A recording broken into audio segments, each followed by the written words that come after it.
Hello aspirants, welcome to Jnanpith classes. বহুদিন পর দেখা হচ্ছে তোমাদের সাথে। 3 বছর প্রায় হয়ে গেল রেগুলার ভিডিও দিই না। লাস্ট মনে হয় ভিডিও এসেছিল এই চ্যানেলে 6 মাস হয়ে গেছে। অনেক কথা জমে আছে, অনেক কথা বাকি আছে। থাম্বনেলে নিশ্চয়ই দেখেছো এই ভিডিওর পারপাস কি। তোমরা ওনাদের ইন্টারভিউ অনেক জায়গাতেই দেখতে পারবে।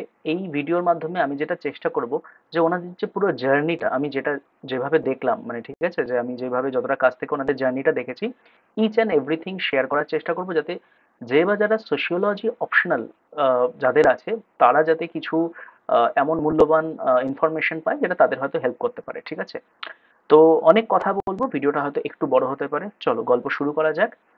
ডাব্লিউবিসিএস 2022 গ্রুপ এ বির রেজাল্ট বেরিয়েছে, আমরা জানি। তো র্যাঙ্ক এলো 1, সোশিওলজি অপশনাল তার। আমি বলবো কি যে আহ, এটা দেখেই, মানে ফার্স্টে আমরা কি জানতাম যে আচ্ছা, সোশিওলজি নিয়ে র্যাঙ্ক 1 অসম্ভব, ওটাতে একটা নির্দিষ্ট সাবজেক্ট আছে, সেই নির্দিষ্ট কিছু সাবজেক্ট নিয়েই একমাত্র র্যাঙ্ক 1 2 3 4 এইসব আসা যায়। সোশিওলজি তো নাম্বার ওঠেই না। একদম ঠিক, একদম ঠিক ছিল 2021 অব্দি। 2021-এও আমার এক স্টুডেন্ট, সে প্রায় 175 পেয়েছিল দুটো পেপার মিলিয়ে, যেখানে সে 175 পাওয়ার কথাই না। সৌমর্ষি নাম তার। সে খালি হাতে ফিরে আসে, মানে ইন্টারভিউতে সে কল পেয়েছিল, কিন্তু যেহেতু 175, আমার বিশ্বাস যে 2022-এর খাতা যেভাবে দেখা হয়েছে সেভাবে যদি দেখা হতো, ওর নাম্বার আরো 70-80 বাড়তোই। ও ইন্টারভিউ থেকে খালি হাতে ফিরতো না। তো এটুকু বোঝা যাচ্ছে র্যাঙ্ক 1টা দেখে, র্যাঙ্ক 30টা দেখে, যে খেলা ঘুরেছে, হাত বদল হয়েছে। আগে যে বা যারা খাতা দেখতেন, এখন অন্যদের হাতে খাতা গেছে।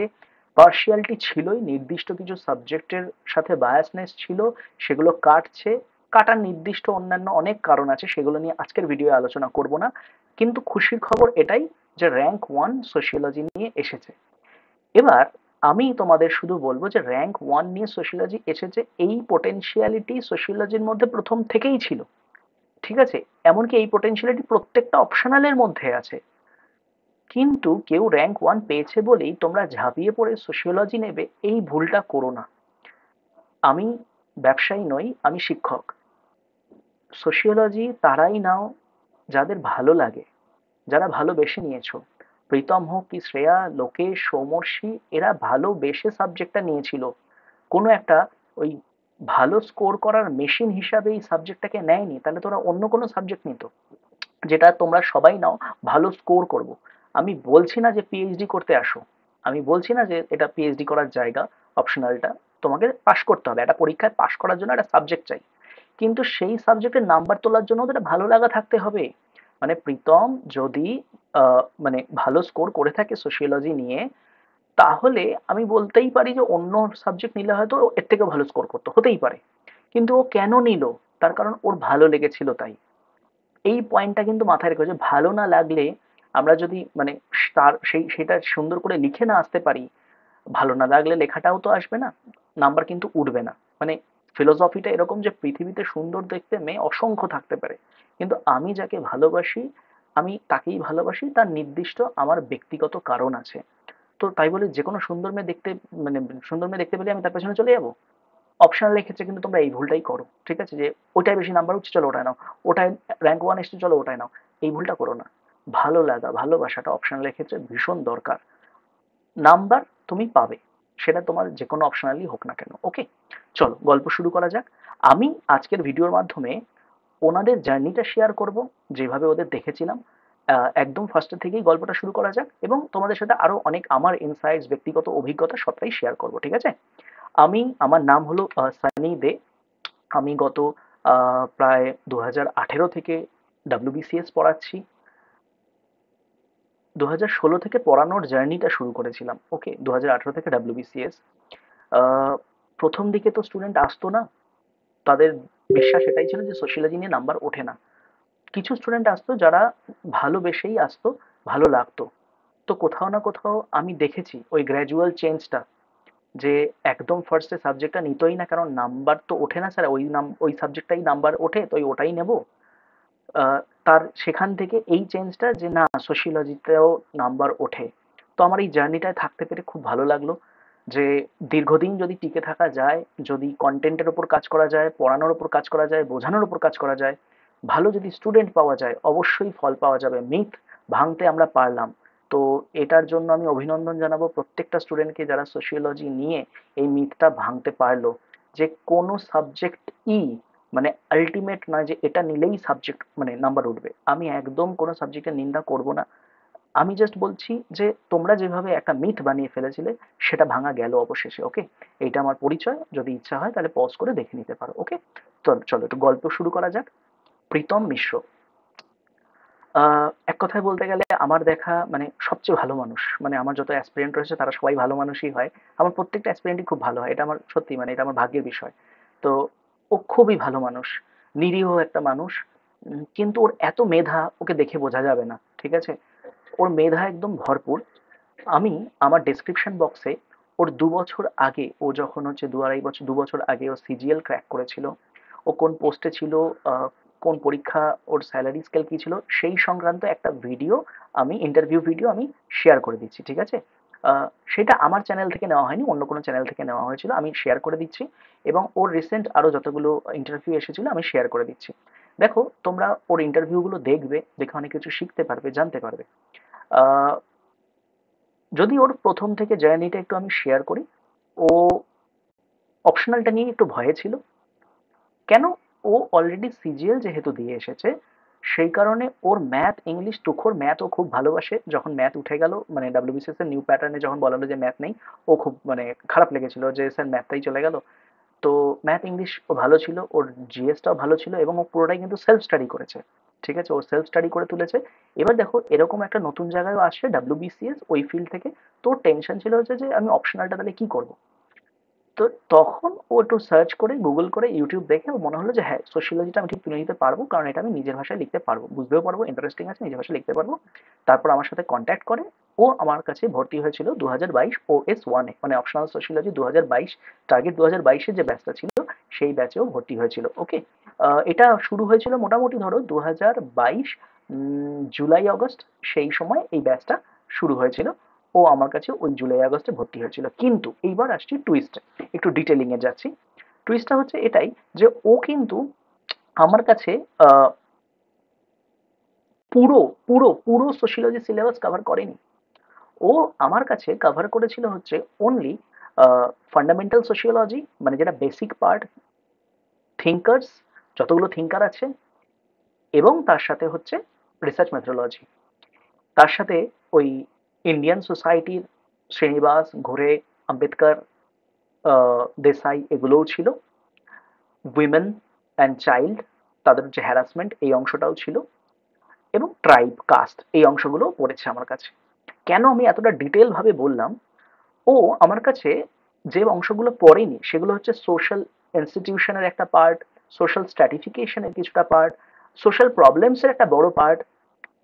তার মানে মোদ্দা কথা হচ্ছে যে সোশিওলজির মেন জায়গাটা লুকিয়ে রয়েছে ওই ফান্ডামেন্টাল থিঙ্কার মেথোডোলজি। এটা আমি খুব মানে আমি যখন কলেজে পড়তাম আমাদের এক টিচার শিখিয়ে দিয়েছিলেন যে সোশিওলজি মানেই হচ্ছে থিওরি থিঙ্কার মেথোডোলজি। তো ও এই ডাব্লিউবিসিএস এর সিলেবাসের ফান্ডামেন্টাল থিঙ্কার এবং মেথোডোলজিটা তুলে নিয়েছিল। এটা কি, যে এটা হলো বুঝতে হয়। যে মুহূর্তে তুমি এই অংশগুলো বুঝে যাচ্ছ, বাদ বাকি সামাজিক সমস্যা বোঝার জন্য তোমাকে আর কারোর প্রয়োজন পড়ে না, সেটা ভিডিও দেখেও তুমি শিখে নিতে পারবে, জেনে নিতে পারবে। এবং তুমি ফান্ডামেন্টাল যেহেতু ক্লিয়ার আছে তোমার, যেহেতু ওই ওই ওই অংশগুলো ক্লিয়ার রয়েছে যেগুলো হচ্ছে ধরো থিঙ্কার্স এর পোর্শনগুলো, তুমি তাই দিব্যি সেগুলোর সাথে কানেক্ট করতে পারবে, ঠিক আছে? ওর কিন্তু সুবিধাটা এটাই হয়েছিল। Just minute. তাহলে কেন আমি তোমাদের সাথে এই জিনিসটা শেয়ার করলাম, ব্যাপারটা বোঝো। ওর মধ্যে লেখার একটা ক্ষমতা প্রথম থেকেই ছিল। ওকে আমায় বাংলা বা ইংলিশ শেখাতে হয়নি। সাধারণত স্টুডেন্টরা যখন পড়তে আসে আমাকে বাংলা ইংলিশ শেখাতে হয়, যে তাদের বাংলা এবং ইংলিশটা এতটাই কমজোর থাকে। আমি ওকে শুধু সোশিওলজি শিখিয়েছি। ওর মধ্যে একটা লেখার ক্ষমতা ছিল। ও তাই স্ট্যাটিক পার্ট ডাইনামিক পার্ট মিলিয়ে মিশিয়ে পরীক্ষায় ভালো দিয়েছে। এবং আমি যতদূর জানি ওর ফার্স্ট পেপারের থেকে সেকেন্ড পেপারটা বেশি ভালো হয়েছে, ঠিক আছে? ফার্স্ট পেপারের থেকে সেকেন্ড পেপার বেশি ভালো হওয়ার কারণ এটাও হতে পারে যে ও চারিদিকে কি চলছে সেই বিষয়ে মোটামুটি অ্যাওয়্যার থাকতো, এবং সেইগুলোই আমাদের ডাইনামিক পার্ট হিসেবে লিখতে হয়। এবং ডাইনামিক পার্টে আমরা জানি যে স্ট্যাটিকের নানা রকম এক্সাম্পল আসেই, ওগুলো টেনে টেনে আমাদের লিখতে হয়। ওকে, আমার বক্তব্য যে মেধা ওর ছিলই, কিন্তু খেটেছেও, ঠিক আছে? এমন না যে মানে ঈশ্বর প্রদত্ত মেধা নিয়ে আমি জন্মালাম, আমার আর খাটার কোনো প্রয়োজন নেই। তুমি কিভাবে রোজ প্র্যাকটিস করছো সেটা তোমার উপর ডিপেন্ড করে। ওর ইন্টারভিউ হয়তো এটাও দেখবে যে ও বলছে যে মকগুলো আমি দিইনি, মকগুলো দিলে হয়তো আরো ভালো হতো। না, ও আমার কাছে কোনো মক দেয়নি, ঠিক আছে? 6টা মতো মককে বসার কথা ছিল।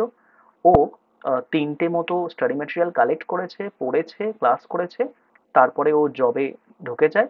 তারপর কিন্তু ও আর কন্টিনিউ করতে পারেনি। টাচে ছিলাম, গল্প হতো, ফেসবুক বা হোয়াটসঅ্যাপে কথা হচ্ছে। ওর যদি ব্যাকগ্রাউন্ডটা একটু দেখো, বিটেক অ্যান্ড ইলেকট্রনিক কমিউনিকেশন, তাহলে তোমাদের একটা প্রশ্ন থাকে যে স্যার আমি হিউম্যানিটিজ ব্যাকগ্রাউন্ড থেকে নয়, আমি কি সোশিওলজিটা নেব? আশা করি তোমরা মিথগুলো মানে ব্রেক হওয়াটা চোখের সামনে দেখতে পাচ্ছ। এতদিন আমি বলেছি, এখন চোখের সামনে দেখতে পাচ্ছ যে এগুলো এক একটা মিথ। যে আমি সায়েন্স থেকে, আমি কমার্স থেকে, তুমি যে ব্যাকগ্রাউন্ড থেকে হও, সোশিওলজিক্যাল যদি তোমার মধ্যে অ্যাঙ্গেল থেকে থাকে, তাহলে তো কোনো ব্যাপারই না সোশিওলজি নিয়ে স্কোর করা। এবং ওর ভাষা যেটা ছিল সেটা ছিল হচ্ছে ইংলিশ। এবং ও প্রথম থেকেই ওয়েস্ট বেঙ্গল পুলিশ সার্ভিসে যেতে চেয়েছিল। এবার প্রশ্ন এটা হতেই পারে, মানে প্রশ্ন এটাই আসতো যে কেন তুমি একটা কেন্দ্রীয় সরকারের অধীনে একটি এত বড় পোস্টে চাকরি করছো, তুমি কেন এটা ছেড়ে আরো নিচু পোস্টে যাবে যেখানে স্যালারিটাও কম বা সবকিছুই কম? তো ও কিন্তু পাবলিক ডিলিংস ভালোবাসতো। এবং ও সেটা প্রুফ করে ছেড়েছে যে সবসময় যে ওই যে টাকাটা বা পোস্টটাই যে বড় তা না, ও ওটা ছেড়ে এইখানে এসেছে। এটা কিন্তু বিশাল বড় একটা পাওনা। মানে কতটা ডেডিকেশন থাকলে পরে, মানে লক্ষ্য স্থির, এটা করা সম্ভব হয়। এবং প্রথমেই বললাম যে খুবই ভালো মানুষ। আমি আমাদের এক্সাম হলের যদি, মানে আমি তো এক্সাম সেন্টার ভিজিট করি, সেদিন সেখানে যদি আমি তোমাদেরকে ছবিটা দেখিনি একটু, সেখানে মানে এক্সাম সেন্টারে যখন আমি ওর সাথে দেখা করতে গেছি, ঠিক আছে, ও ওর ছবি দেখো, ওই যে কোনায় দাঁড়িয়ে রয়েছে বা ওই যে পেছনে দাঁড়িয়ে রয়েছে। কেন? মানে কেমন হলো প্রীতম, পরীক্ষা কেমন দিলে? স্যার ওই যে দিয়েছি, মোটামুটি একটু ওই দিতে হয় একটু দিলাম।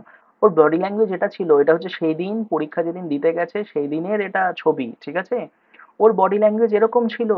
আহ, কেমন দিলে, মানে সবাই যে বা যারা দাঁড়িয়ে রয়েছে তাদের মধ্যে যে ও একটা চাকুরিজীবী, ও একটা উঁচু পোস্টে কাজ করে, ওকে দেখে বোঝা যাচ্ছে না। ঠিক আছে, ও জাস্ট একটা মানে একটা সাধারণ মানুষ। মানে যদিও সবাই সাধারণ, তবু সাধারণের মধ্যেই কিছু মানুষ অসাধারণ হয়ে ওঠে। ও একটা সাধারণ মানুষের মতো চুপচাপ পেছনে দাঁড়িয়ে রয়েছে যে না না আমি তো স্যার সেরকম কিছুই করি না, ও এটা কিছুই না, এরকম। আমার বক্তব্য, মানে যে কারণে আমি টিচিং প্রফেশনে আসা, আমি জানতাম যে আমি একা মানুষ, আমি খুব বেশি এই কাঠামো বদলাতে পারবো না। আমি যদি সারা বছর এমন কিছু অ্যাসপিরেন্ট পাঠাই যারা হয়তো ব্যুরোক্রেসিতে মানে ঢুকতে পারলো অথবা ঢুকতে পারলো না, কিন্তু তারা এতটা ভালো মানুষ হবে বা সোশিয়োলজিটা এমনভাবে শিখবে যেন ধীরে ধীরে একটা কাঠামোয় বদল আনতে পারে, ঠিক এই উদ্দেশ্য নিয়েই পড়ানোটা শুরু করেছিলাম। আমার মনে হচ্ছে যত দিন যাচ্ছে এবং ছেলে মেয়েদেরকে দেখি, আমার ভালো লাগছে এবং তারাই টিকে থাকতে পারে যারা আলটিমেটলি সোশিয়োলজিটাকে নিজের ভেতরে নিতে পারে। আমি বলছি না যে তারা গিয়েই একদম কাঠামো বদলে দেবে। কাঠামো বদলানো ভীষণ শক্ত একটা জিনিস, কিন্তু একতাই বল। আমি একা কতটা করব? আচ্ছা দাঁড়াও, আমি প্রত্যেকটা মানুষের কানে কানে কিছু জ্ঞান দিই। সেই জ্ঞানগুলো তারা যখন বাস্তবিক অর্থে ইমপ্লিমেন্ট করা শুরু করবে বিউরোক্রেসির মধ্যে, আমলাতন্ত্রের মধ্যে, তখন হয়তো একটা পরিবর্তন আমরা দেখতে পারবো। সেই উদ্দেশ্যটাই কিন্তু আমি এখন চরিতার্থ হতে দেখছি। ঠিক আছে, মোটামুটি ওর এডুকেশনাল ব্যাকগ্রাউন্ড, কোন ভাষায় লিখেছে, কোন কোন মডিউলগুলো পড়েছিল, নিজে কতটা ও পড়াশোনায় টাইম দিত, মানে পড়াশোনার টাইম মানে কি, ধরো ভীষণ কাজের চাপ, ভীষণ কাজের চাপ, তা সত্ত্বেও ঠিক সময় বার করে ও কিন্তু এগুলো করেছে। ও পড়াশোনা করেছে, পরীক্ষাগুলো হয়তো দিতে পারেনি, তাও রেডি তো হয়েছে নিজে। ওকে, বাদ বাকি ওর ফেসবুক প্রোফাইল আছে। ও খুব হেল্পফুল, ও ভালো ছেলে, একটা ভালো মানুষ। তোমাদের যদি কারোর জেনুইন কোনো দরকার থাকে বা প্রয়োজন থাকে, অনুমতি নিয়ে ওর সাথে পিং করতেই পারো, ফেসবুকে ওকে পিং করে। ও সত্যিই খুব একটা ভালো মানুষ, একটা ভালো ছেলে। ওকে, আচ্ছা, এইটা হচ্ছে কিছু মোমেন্ট, সেই মোমেন্টগুলো শেয়ার করেছি। ঠিক আছে, তোমরা যদি ইচ্ছুক থাকো যে কনভারসেশন দেখা যায় আমার সাথে স্টুডেন্টদের, মানে ওদের রিলেশনটা কেমন ছিল, শুধুমাত্র ও না ওদের সবার সাথেই, তাহলে তোমরা পজ করে এটা দেখে নিও যে এইগুলো এক একটা জার্নি হিসেবে থেকে যায়। ঠিক আছে, আমি হয়তো খুব বেশি মুখ দেখাই না, ভিডিও দিই না, কোনো গ্রুপে হয়তো আমার সেরকম কোনো পোস্ট দেখবে না যে রোজ রোজ আমি পোস্ট করছি। আহ, মনে হয় আমার যে আগে কিছু মানে সফলতা দিই, কিছু কাজ করি ওদের, মানে যেগুলো গাইডেন্স দরকার সেগুলো দিই, তারপর ওদের সাকসেসই নয় আমার হয়ে কথা বলবে। তো খুব ভালো সম্পর্ক সবার সাথেই আমি রাখি, কোনোদিনও কাউকে পণ্য হিসাবে দেখি না। কিন্তু যেই মুহূর্তে সাকসেস পায়, জবে থেকে রেজাল্ট বেরিয়েছে, আমি তারপর ২-৩ রাত ঘুমাতে পারিনি। না ঘুমানোর কারণ হচ্ছে মানে ওরা তো একটা সাকসেস পেয়েছে, আমার তো ৫ জন পেয়েছে।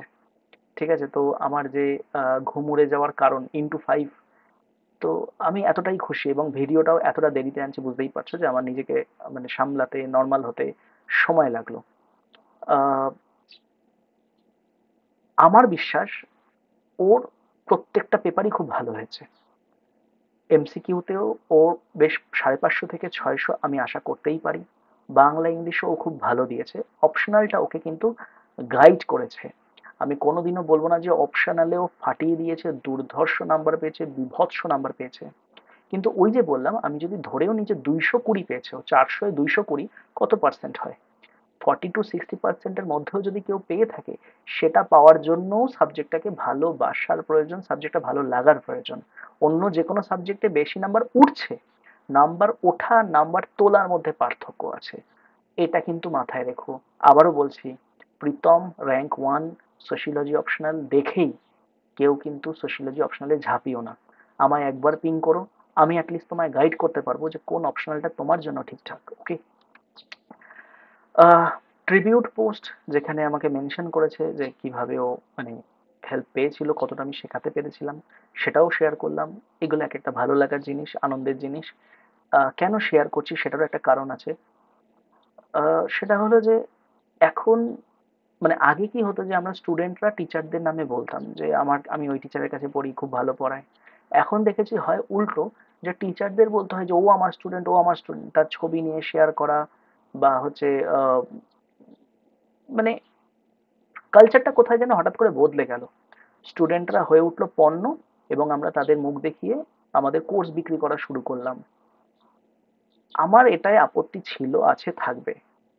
ওদের সাথে আমার ব্যক্তিগত সম্পর্ক বরাবরই ভালোই ছিল।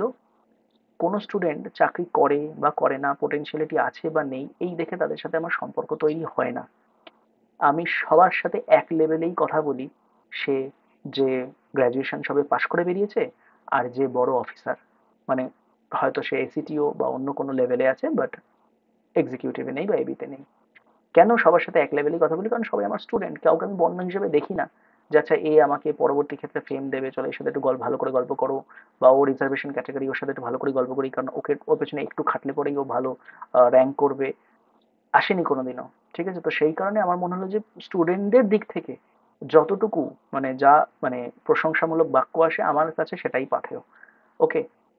সম্পর্ক ভালো ছিল, আছে, থাকবে। এখন অতি উৎসাহী হয়ে ও সারা জায়গায়, সব জায়গায় আমি ওদের পোস্ট শেয়ার করছি, কিন্তু সেটা শুধুমাত্র ভালোবাসা। কোনোদিনও স্টুডেন্টকে পণ্য হতে দিইনি, দেবও না। ওকে? এইবার আসি রওশন হাবিবে। ওকে? খুব ভালো ছেলে। আচ্ছা বলে রাখি, যতজনের তোমরা ছবি দেখলে, ঠিক আছে, সবাই কিন্তু যে ৩ জন ছেলেকে দেখতে পাচ্ছ, সবাই কিন্তু ব্যাচেলার, আনম্যারিড, আই থিঙ্ক সিঙ্গেলও। ওকে? প্রীতম এটা ঠিক জানি না আমি, প্রীতম সিঙ্গেল, হ্যাঁ প্রীতমও সিঙ্গেল। তো এমনি বললাম, জাস্ট জেনারেল নলেজ। ওকে? যাই হোক, আহ, সব মানে ইনফরমেশন দিচ্ছি তো এটাও দিয়ে রাখলাম যদি তোমাদের কোনো কাজে লাগে। ওকে? রওশন হাবিব, ওর সাথে আমি ফার্স্ট ওর চ্যাটটা দেখাই, ঠিক আছে, যে 2021-এ ও আমার কাছে ভর্তি হলো। ধরো, sir hi, I am Roshan, 2021-এ ভর্তি হয়েছিল। 2024-এও মেসেজ করছে, স্যার গ্রুপ এতে ডাক পেয়েছি। আমি বলছি গুড, অপশনাল কি ছিল? বলছে হ্যাঁ স্যার সোশিওলজি। আমাকে ভুলে গেছেন নাকি? দুবার মেন দিতে গিয়ে দেখা হলো, আমি রওশন হাবিব বলছিলাম স্যার। আল্লাহ আমার মেমোরি যা তা, একটা পিক দাও তো তোমার। তো একটা পিক দিল, আল্লাহ যে বাহ দেখতে তো খুব সুন্দর। তো বিষয়টা হচ্ছে যে আহ, ওদের সাথে আমি দেখা করতে গেছিলাম, ছবি টবিও তুলেছি, কিন্তু ও তাড়াহুড়োয় হয়তো আগে আগে বেরিয়ে গেছে, ঠিক আছে, সেই কারণে দেখা হয়নি। ও আমার 2022 B3 ব্যাচের স্টুডেন্ট। ও একমাত্র বাংলা ভাষায় লিখেছে, ঠিক আছে, এটা একটু লক্ষ্য করো। ও বাংলা ভাষাতেই লিখেছে। ও আমার কাছে পুরো কোর্স কমপ্লিট করেছিল। গোপন সূত্রে খবর, ছেলে বীভৎস পড়াশোনা করে। ওর নাকি মানে যে স্টাডি ম্যাটেরিয়াল গুলো বাড়িতে থাকে বা বই, সেগুলো নাকি ও পড়ে পড়ে একদম মানে মানে ফালা ফালা হয়ে যায়, সেটাকে যে পেজ নাকি ফুটো হয়ে যায়, এমন ছেলে পড়াশোনা করে। এক্সিকিউটিভে পেয়েছে র্যাঙ্ক 30। ওর ব্যাকগ্রাউন্ড দেখো, ফিশারি সায়েন্স, ঠিক আছে। বাংলা ভাষায় লিখেছে, এটা কিন্তু তোমাদের জন্য আরেকটা মিথ ভাঙলো, যেখানে কিনা তোমরা বিশ্বাস করো যে স্যার ইংলিশে লিখলে কি নাম্বার ওঠে, বাংলায় লিখলে ওঠে না, এই প্রশ্নটা করো। তার মানে এতদিন আমার মিথ বাস্টার ভিডিও ছিল, আছে, পিন করলে দেখিয়ে দেবো। বাট ওরা এইবারে সমস্ত মিথ ভেঙে দিয়েছে, ঠিক আছে, ওরাই ভেঙে দিয়েছে। যে একজন এরকম পুরো হার্ডকোর টেকনিক্যাল ব্যাকগ্রাউন্ড থেকে আসছে, BTech in electronic and communication background থেকে এসে সোশ্যোলজি পড়ে ফার্স্ট র্যাঙ্ক হচ্ছে, একজন বাংলায় লিখে ফার্স্ট র্যাঙ্ক ওয়ান হচ্ছে এবং অনলাইনে পড়াশোনা করেছে। এমনকি ওকে আমি মানে সেই অবস্থায়, মানে সেই মুহূর্তে আমার অফলাইনে স্টাডি ম্যাটেরিয়াল পাঠানোর ব্যবস্থা ছিল না, এখন আছে সেটা।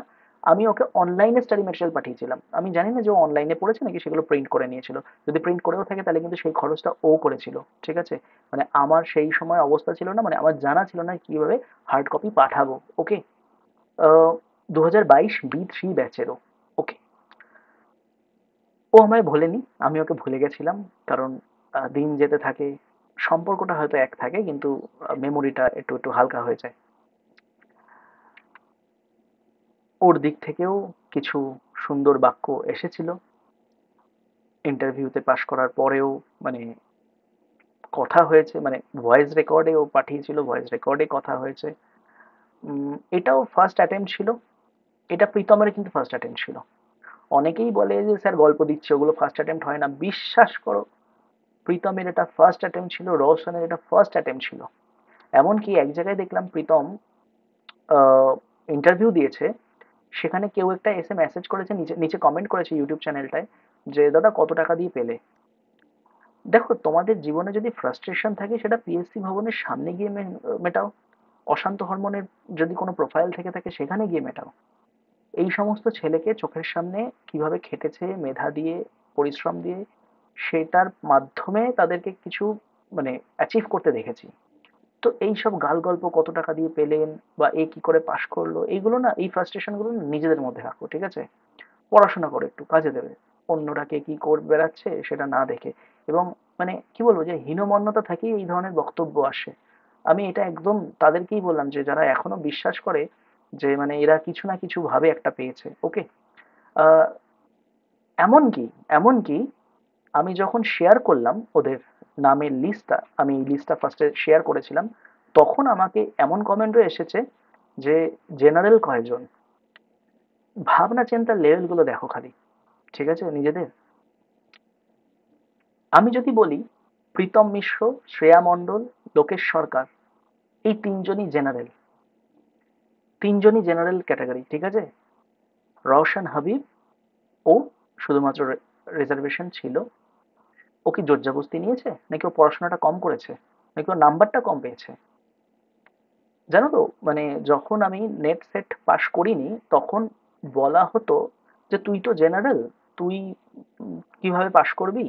আহ, আমার মানে ইউনিভার্সিটি থেকেই বলা হয়েছিল যে জেনারেলদের জন্য নেট সেট পাস করা খুব মুশকিল। তো পরবর্তী ক্ষেত্রে আমি দেখলাম যে হ্যাঁ, মানে যে বা যারা পাস করেছে সবাই কেউ না কেউ রিজার্ভ ক্যাটাগরি। আমি ওয়েস্ট বেঙ্গল স্টেট ইউনিভার্সিটি থেকে পাস করেছি। আমি দেখলাম যে আমি জেনারেল হয়েও পাশ করতে পারলাম। আমি একই বছরে 2018 নেট এবং সেট দুটোই পাশ করলাম এবং বুঝলাম যে ওই আমি জেনারেল বলে পাশ করতে পারছি না, রিজার্ভ ক্যাটাগরির মানুষজন সমস্ত ক্ষীর খেয়ে চলে যাচ্ছে, ওইসব ফালতু কথা। যে বা যারা খাটতে চায় না, পড়তে চায় না।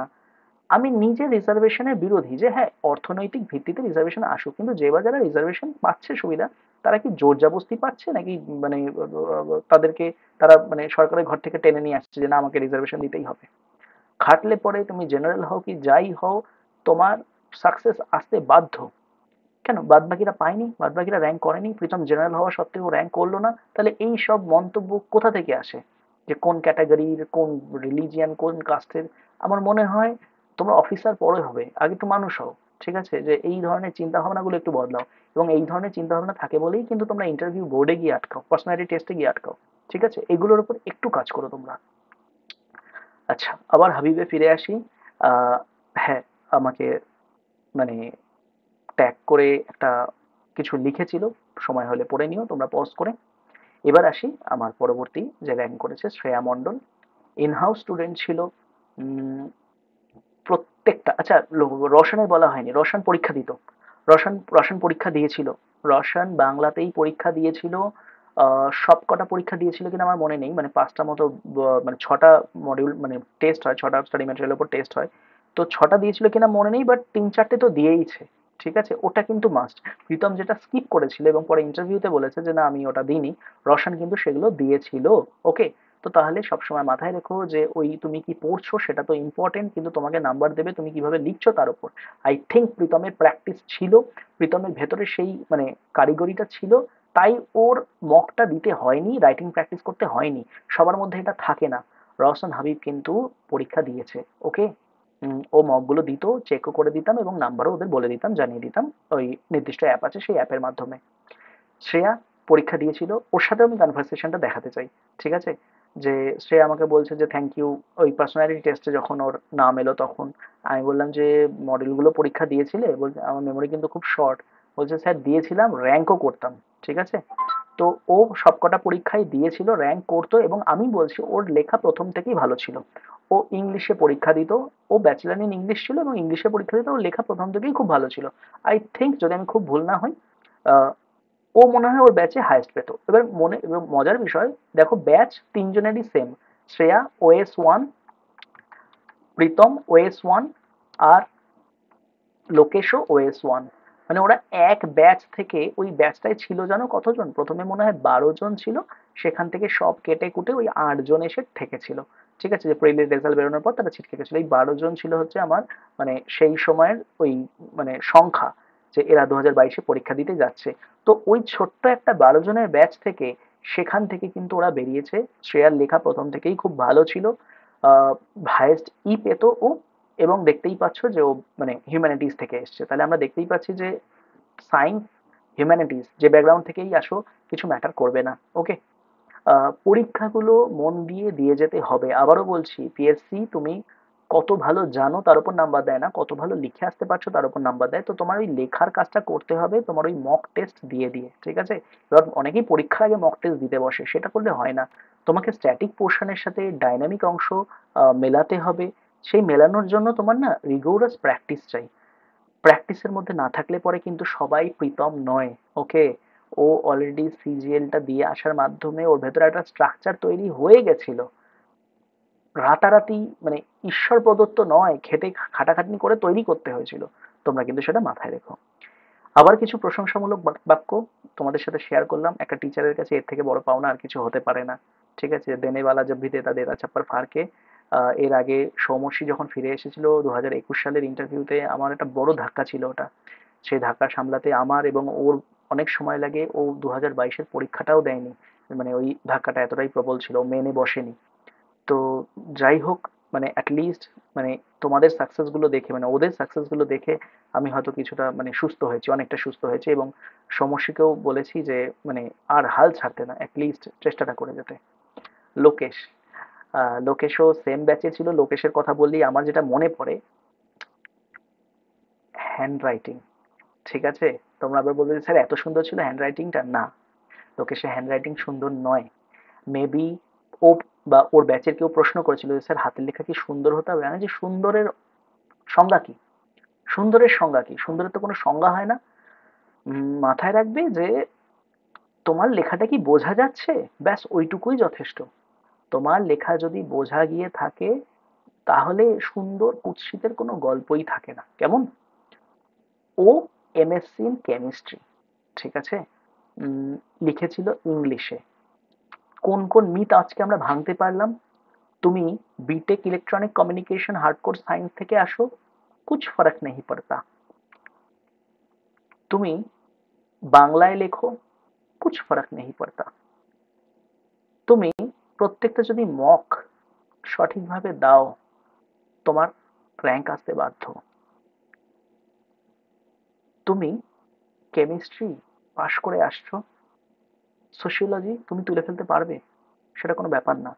যেভাবে শুধু গাইড করবো সেই গাইডেন্সটা শুনতে হবে। হ্যান্ড রাইটিং ওর প্রথম থেকেই খারাপ ছিল, এটা ছিল একটা দিক, যেটায় কিচ্ছু যায় আসেনি এবং যায় আসে না, আগেও বলেছি। সেকেন্ড, ওই এমন স্টুডেন্ট যার নাম্বার ধীরে ধীরে ইনক্রিজ হয়েছে প্রত্যেকটা পরীক্ষায়, যতগুলো পরীক্ষা দিয়েছে। মেবি ও শুরু করেছিল মানে 255 বা 60 থেকে, ওর যখন শেষ হয়েছে সেটা আই থিঙ্ক 120 বা 121-এ গিয়ে শেষ হয়েছে, এবং আমার হাতে 200-এ 120 পাওয়া মানে 60% পাওয়া মানে একটা বেশ ভালো মানে বড় ব্যাপার। ঠিক আছে, আমার হাতে নাম্বারটা খুব একটা আসে না। তো ও এই 260 থেকে শুরু করে 200-121 গেছে শুধুমাত্র নিজের খাটনিতে। প্রত্যেকটা পরীক্ষার শেষে কোথায় কোথায় কোন কোন জায়গা ঠিক করতে হবে ধরিয়ে দিই প্রত্যেকটা স্টুডেন্টকে। তারা সেই জায়গাগুলোর উপর যদি কাজ করে তাহলে কাজ হবে। এবং অনেক স্টুডেন্টকে দেখি একই ভুল করে যাচ্ছে প্রত্যেকটায়। প্রত্যেকটা পরীক্ষায় যদি তুমি সেম ভুল রিপিট করো তাহলে হবে না, প্রত্যেকটা পরীক্ষায় আলাদা আলাদা ভুল করো, আলাদা আলাদা ভুলগুলো আমি ধরিয়ে দেবো, তারপর গিয়ে তুমি একটা নাম্বারের জায়গা অ্যাচিভ করতে পারবে। ওকে, এই আমার খুব বেশি প্রশংসা করেনি দেখছি, তো একে আমি ভাবছি ব্লক করে দেবো। ঠিক আছে, না মজা করছি। ছেলে খুব ভালো। টেনশনে তো সবাই থাকে, টেনশনে ছিল। ওরটা এটা ফার্স্ট অ্যাটেম্প কিনা আমি জানি না, তাই তোমাদের সাথে শেয়ার করতে পারলাম না। আমি এই বিষয়ে হ্যাপি যে আমার প্রত্যেকটা স্টুডেন্ট ভালো। ঠিক আছে, সোশিওলজি যারা নেয়, আমি বলছি না যে তারাই ভালো হয়, বাট তাদের একটা দৃষ্টিভঙ্গি থাকে যে কেন আমি সোশিওলজি নিচ্ছি, যেহেতু এটাকে শুধুমাত্র রান তোলার মেশিন বা স্কোর তোলার মেশিন বলে তারা নেয় না। তাই আমি সৌভাগ্যক্রমে খুব ভালো ভালো ছেলে মেয়ে পাই। ওরা র্যাঙ্ক করেছে বলেই বলছি না, যে বা যারা লাস্ট অব দি টেকে সোশিওলজি অপশনাল নিয়ে তারা ভালো হয়, তারা ভালো হয়। আচ্ছা, ইনি আমার কাছে পড়তেন না, ইনি আমার কাছে মানে রাইটিং প্র্যাকটিস যে ব্যাচ সেটায় ভর্তি হয়েছিলেন, মক টেস্ট দিয়েছিলেন। ইনি কিন্তু লেবার ডিপার্টমেন্টে গেছে। এবার যদি তোমরা এডুকেশনাল ব্যাকগ্রাউন্ডটা দেখো, এমএসসি ইন ইকোনমিক্স, ওকে, ইংলিশে ইনি লিখেছিলেন। ব্যাস, এত অবধি ছিল আমার মানে ঝুলি। সেও কিছু মানে প্রশংসামূলক বাক্য শেয়ার করেছিল, সেটা তোমাদের সামনে রাখলাম। ইনি আমার বাড়িতে এসে পরীক্ষাও দিয়েছিলেন, মক দিয়েছিলেন 2023-এর মক। দেখেছেন মানে ওনাদের মধ্যে মানে ওদের মধ্যে অনেকেই দেখেছে যে কি লেভেলে আমি স্টুডেন্টদেরকে মানে কি বলবো যে যতটা সম্ভব গাইড দেওয়া, যতটা সম্ভব আমার সবটা দিয়ে দেবো। যে সেটা আচ্ছা জায়গা পাওয়া যাচ্ছে না এক্সাম দেওয়ার, আয় আমার বাড়িতে চলে আয়, বাড়িতে এসে এক্সাম দে। ওরা বাড়িতে এসে বসে বসে মক দিয়েছে। এক্সাম সেন্টারে আমি ওদের সাথে দেখা করতে গেছি। তো সবসময় মাথায় রাখবে যে এটা একটা জার্নি। ঠিক আছে, এটা একটা জার্নি। মাথায় অনেক তাড়াহুড়ো, আমাকে একটা পেতে হবেই, এই একটা পেতে হবেই যদি থাকে তাহলে আমি বলবো যে এমন একটা পরীক্ষা বাছো যেটা তুমি টার্গেট করবে এবং পেয়ে যাবে। ডাব্লিউবিসিএস এর তাড়াহুড়োয় হয় না, সেটা পিএসসির বদান্যতায়। ঠিক আছে, যে পিএসসি তোমাকে বলে দিয়েছে যে তাড়াহুড়ো করবে না, এখানে টিকে থাকতে হবে। যে টিকে থাকবে মাথায় তাড়াহুড়ো ছাড়া। আমি একটু প্রীতমে ফিরে যাচ্ছি। ব্যাপারটা হচ্ছে যে প্রীতম না এক্সাম হলে কিছু হারাতে যায়নি। ও জানে আমার একটা অলরেডি ফিক্সড চাকরি আছে, আমি ডাব্লিউবিসিএস পেতে চাই, আমি গ্রুপ বি তে যেতে চাই। তাই প্রত্যেকের মধ্যে যে টেনশনটা কাজ করে না, যে এবার না হলে কি করব, এবার না হলে কি করব, এত প্রিপারেশন, এই টেনশনটার মধ্যে কাজই করেনি। এটাই বলছি যে হারানোর ভয়, টেনশন এইগুলো কিছু রেখো না, প্রাপ্তির একটা আকাঙ্ক্ষা রাখো। প্রাপ্তির আকাঙ্ক্ষা আর হারানোর ভয় দুটোর মধ্যে পার্থক্য আছে। আমি দেখেছিলাম প্রীতমের বডি ল্যাঙ্গুয়েজ, যেহেতু ওর কোনো টেনশন ছিল না যে আমি কিছু হারিয়ে ফেলবো, আমি এটা না পেলে আমার কি হবে, সেই কারণে ও সবচেয়ে সেরা পরীক্ষা দিতে পেরেছে। এটা আমার অবজারভেশন। একটু চেষ্টা করো মানে তাড়াহুড়োটা কমানোর। আমি দেখেছি অনেকেই যারা অপশনাল সোশিয়োলজিতে ভর্তি হয় বিভৎস তাড়াহুড়ো, স্যার কবে শেষ হবে, কবে শেষ হবে, স্যার 5 মাসে শেষ হবে, স্যার 6 মাসে শেষ হবে, স্যার তাড়াতাড়ি শেষ করে দিন, স্যার পরীক্ষা আছে স্যার। না, যখনই তুমি তাড়াহুড়ো করছো তোমার মানে ভুলে যাওয়ার চান্স, তোমার মাথায় না ঢোকার চান্স অনেক বেশি। তাড়াহুড়ো বা হচ্ছে এরকম ধরনের মানে নার্ভের ওপর কন্ট্রোল হারিয়ে ফেলা, আমাদের অনেক কিছু মানে আমরা আমরা হারিয়ে ফেলি অনেক কিছু। আগে তোমার নিজের নার্ভের ওপর কন্ট্রোল আনো, বোঝো সময় কিভাবে এগোচ্ছে, আমি তাড়াহুড়ো করব কি করব না, কখন করব, কতটা করব, তাড়াহুড়ো করে কি কোনো লাভ আছে, এই বিষয়গুলো যতদিন না তোমরা বুঝতে পারছো ততদিন কিন্তু তোমরা ডাব্লিউবিসিএস এর অ্যাসপিরেন্ট নও। আমি হয়তো অনেক কথা বলছি, কারোর খারাপ লাগলেও লাগতে পারে, কিন্তু আমি আমার প্র্যাকটিক্যাল এক্সপিরিয়েন্স দিয়ে যা দেখেছি এতগুলো স্টুডেন্টকে পড়িয়ে, জাস্ট সেগুলোই তোমাদের সাথে আমি শেয়ার করছি।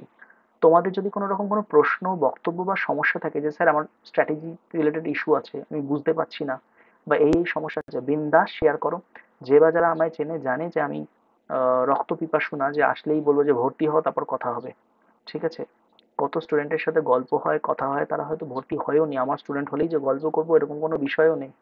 জাস্ট তোমাদের সঠিকভাবে গাইডেন্সটা দিতে চাই। আর যে বা যারা আমার কাছে কোনো এক সময় পড়েছো, হারিয়ে গেছো, আমি ঘর বাপসি বলে একটা নতুন ব্যাচ খুলেছি, আমি চাই তারা আবার আসুক।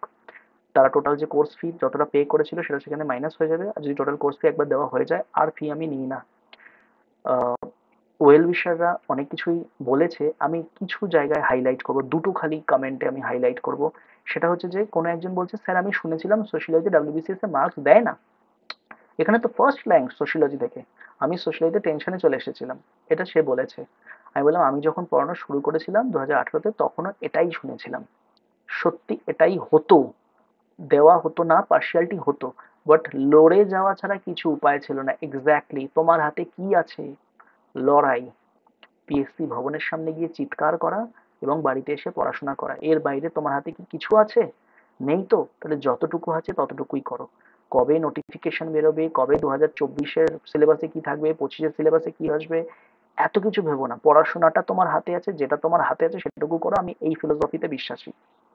আরেকটা কমেন্টের উপর আমি একটু হাইলাইট করব, সেটা হচ্ছে যে এইটা, যে আমি না খুব উচ্ছ্বসিত হয়ে গেছিলাম, লাফালাফি করছিলাম।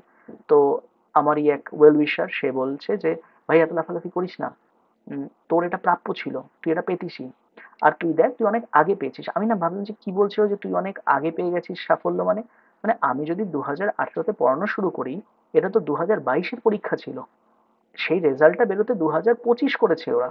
তো মাত্র 3-4 বছর পরিয়েই যদি আমি এই সাফল্য পেয়ে যাই, 4+1, 4 জন, 4 জন ঘরের ছেলে, একজন হচ্ছে মক, তাহলে তো আরো তো দিন পড়ে আছে। এক্স্যাক্টলি, আমার 2021-এ একজন গেছিল ইন্টারভিউতে, ঠিক আছে, ইন্টারভিউতে গেছিল একজন। 2022-এ আমার ইন্টারভিউতে গেল 5 জন, 5জনই সিলেক্ট হয়েছে, একজন সিলেক্ট হয়নি সেইবারে। ঘরের ছেলে 4, বাইরের 1, সেই হিসাবটা তো বলেই দিয়েছি। 2022 ইন্টারভিউতে 5 জনের 5জনই সিলেক্ট হয়েছে। 2023-এ আমি কথা দিচ্ছি, যদি এইভাবেই খাতা দেখা হয়, যদি পার্সিয়ালিটি না হয়, যদি বায়াসনেস মানে বায়াস না হয়ে যায়, তাহলে এই সংখ্যাটা দ্বিগুণ হবে, এটা সংখ্যাটা 10 হবে 2023-এ। আর আমি এখন কাজ করছি কিভাবে 2024-এ, যেটার এখনো প্রিলিটাও হয়নি, সেটা 10x2 করব। সেই কারণে এখন যত মানে নিউ ব্যাচে অ্যাডমিশন চলছে, সেখানে অ্যাডমিশন টেস্ট মাস্ট। ঠিক আছে, অ্যাডমিশন টেস্টে কি আমি সোশিওলজি লিখতে দেবো না, আমি অ্যাডমিশন টেস্টে যেটা লিখতে দিই সেটা হচ্ছে যে এই টাইপের কিছু প্রশ্ন, যে তোমার দেখা একটি বৃষ্টির সকাল, বৃষ্টির সন্ধ্যা, বা তোমার দেখা একটি বইমেলা, ইটিসি। জাস্ট দেখা যে তোমার ভাবনা চিন্তা এবং তোমার লেখার ধরনটা, ব্যাস আর কিছু না। 40%-এ পাস, যারা পাস করছে তারাই নিচ্ছি। আমার কোয়ালিটি চাই, আমার ভালো অ্যাসপিরেন্ট চাই, আমার চাই এমন কাউকে চাই না যে স্যার ভালো নাম্বার ওঠে শুনলাম তাই চলে এলাম। যদি সেই ফিলোসফিতেই বিশ্বাস করতাম, তাহলে কিন্তু আজকের দিনটা দেখতে পারতাম না। ঠিক আছে, ভালো নাম্বার সব কটায় ওঠে। আরেকটা মজার এক্সপিরিয়েন্স শেয়ার করি, সেটা হচ্ছে যে আমার স্টাডি ম্যাটেরিয়াল বেরোয়, এটা হচ্ছে আমার স্টাডি ম্যাটেরিয়াল। তো স্টাডি ম্যাটেরিয়ালগুলো ইনহাউস স্টুডেন্টদের জন্যই বেরোয়। তো আমি এখানে একটা পেজে ওদের ওই ওয়াল অফ ফেমটা রাখতে চেয়েছিলাম।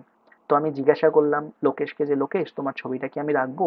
বলছে স্যার এখনো তো পাইনি, আহ, পাবো কি পাবো না ঠিক নেই, তো আমারটা রাখবেন না। বাদ বাকিরা বলেছে আচ্ছা ঠিক আছে রাখুন, অসুবিধা নেই। আমি তখন ওদের এই কথাটা বলেছিলাম যে একটা কথা বলি, তোমরা ক্লিয়ার করলেও বা না করলেও তোমরা আমারই স্টুডেন্ট ছিলে, থাকবে, ব্যাস এটুকুই।